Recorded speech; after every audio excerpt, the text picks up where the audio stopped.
মানুষের যেমন mood swing হয় তেমন আবহাওয়ারও মুড সুইং হয়, যেমন আজকের দিনটাই তার প্রমাণ। আর দেখো কত সুন্দর ফুল আমার ছাদে, আমার মেসের সাথে এত সুন্দর কিছু দেখতে পাবা। তো আসসালামু আলাইকুম এভরিওয়ান, কেমন আছো তোমরা সবাই? আমিও অনেক অনেক ভালো আছি। তো আজকে আমার এই ব্লগে তোমাদের ওয়েলকাম। আর আজকে আমি দেখাবো আমার বিকেলে ডিউটি থাকলে আমি সারাদিন কি করি। তো সকালে ঘুম থেকে উঠে ভাবলাম আজকেও ভিডিও করে রাখি। তো সকালে ঘুম থেকে উঠে আমি চা দিয়ে আমার ব্রেকফাস্ট শুরু করলাম, কারণ সকালে উঠে চা না খাইলে আমার কোনো কিছু ভালো লাগে না। তো চা খাচ্ছিলাম আর সাথে মুড়িও ছিল। চা আর মুড়ি দুইটাই খাইলাম, মুড়ি খাইতে আমার অনেক ভালো লাগে। তো খাওয়ার পর দেখলাম বৃষ্টি হচ্ছে। এখন বৃষ্টি বিলাস করার জন্য সকাল সকাল আমি চলে গেলাম ছাদে। তো যাওয়ার পর আর তেমন বৃষ্টি পড়তেছিল না, হালকা বৃষ্টি পড়তেছিল। আর বৃষ্টি বিলাস করতে করতে আমি ছাদের সৌন্দর্য উপভোগ করছিলাম। বৃষ্টি পেয়ে গাছগুলো অনেক সুন্দর হয়েছে। আর দেখো কত বড় একটা মরিচের গাছ আমাদের ছাদে লাগানো আছে। তো এগুলাই দেখতে দেখতে ভাবলাম, কিন্তু বৃষ্টি শেষ হয়ে গেল। তো আর কি করার, আমি এসে পড়তে বসলাম। ভাবলাম একটু পড়াশোনাও করতে হবে, কিন্তু কি আর করার, এমন একটা পড়া আমার ক্লাসে, কিন্তু আমি দুইটা বই খুঁজেও পড়া খুঁজে পাইলাম না। কিন্তু পড়া তো পড়তেই হবে, না হলে ক্লাসে দাঁড় করাই রাখবে। এই জন্য আমি বসে পড়লাম নোট করতে, যে নোট করে পড়াশোনা করব। এখন নোট করা শেষ করতে আমার মনে হলো আমার তো অনেক ক্ষুধা লাগছে, কিন্তু আমার কিছুই রান্না করার নাই। তো আমি উঠে গেলাম রান্না করতে। এখানে তরকারি কেটে নিচ্ছিলাম, একটা ভর্তা বানাবো আর ভাজি বানাবো, এই জন্য সব কেটে সুন্দর করে রেডি করে নিলাম। তো রাশে এই যে আজকে আমার ব্রেকফাস্ট, গরম গরম সাদা ভাত, একটা ভর্তা, একটা কুমড়ার চচ্চড়ি আর একটা হাঁসের ডিম। হাঁসের ডিমে অনেক প্রোটিন, তো হাঁসের ডিম খেতে হবে। তো খাওয়া দাওয়া শেষ করে আমাকে এখন কলেজে যেতে হবে, কারণ আমাদের বেল্ট চেঞ্জ করতে হবে। এখন কমলা কালার বেল্টকে টাটা বাই বাই বলে আমরা লাল কালার বেল্টের সঙ্গে রিলেশন করব, কারণ আমরা ফাইনাল ইয়ারে উঠে গেছি। তো আমি ম্যাজিক করে ফ্রেশ হয়ে রেডি হয়ে গেলাম কলেজে যাওয়ার জন্য।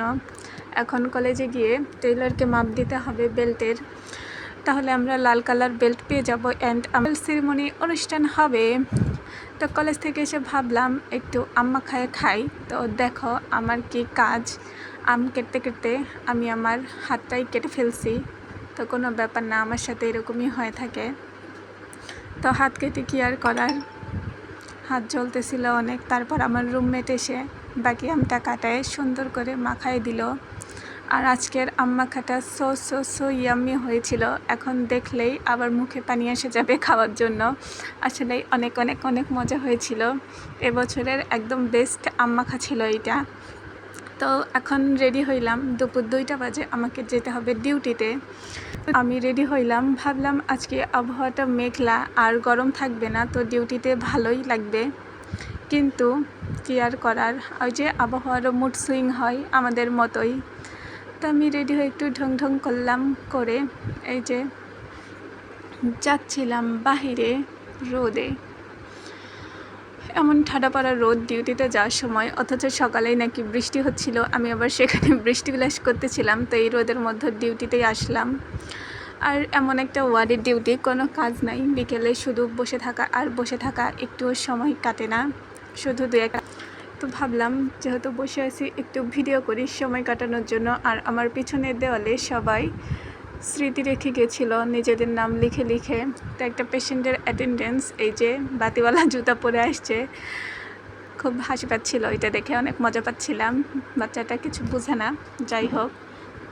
তারপর গেলাম বাহিরে হাঁটতে, গিয়ে দেখি যে ছোট্ট একটা পেশেন্ট হাতে ক্যানোলা করেই ওর মন ভালো করার জন্য বাহিরে চলে এসে আমাদের বাগান থেকে ফুল চুরি করে সাজুগুজু করেছে। ওকে অনেক ভয় দেখাচ্ছিলাম যে পুলিশে ধরে নিয়ে যাবে। এসে ডিউটি শেষ করে এখন বাজে রাত 8:30, আর আমি চলে এসে ফ্রেশ হয়ে নিলাম 8:30 বাজে। তো এখন খাওয়া দাওয়া করতে হবে, কারণ প্রচুর ক্ষুধা লাগছে। আর আজকে ডিউটিতে তেমন কিছু খাওয়াও হয়নি। তো খাবার গরম করতে চলে আসলাম রান্নাঘরে। অ্যান্ড খাবার দাবার সব শেষ করে আমি ভাবলাম আমাকে এখন হেয়ার কেয়ার করতে হবে, কারণ আমার চুলগুলা অনেক শিক্ষিত হয়ে যাচ্ছে। মানে আমার থেকে আমার চুল বেশি শিক্ষিত হয়ে যাচ্ছে, প্রচুর পড়াশোনা করে, সারাদিন পড়তেই থাকে। হেয়ার কেয়ার করা উচিত। তো যাই হোক, এই হলো আজকের আমার ভিডিও। সবাই ভালো থাকো, সুস্থ থাকো, আর লাইক আর ফলো করো। Good night.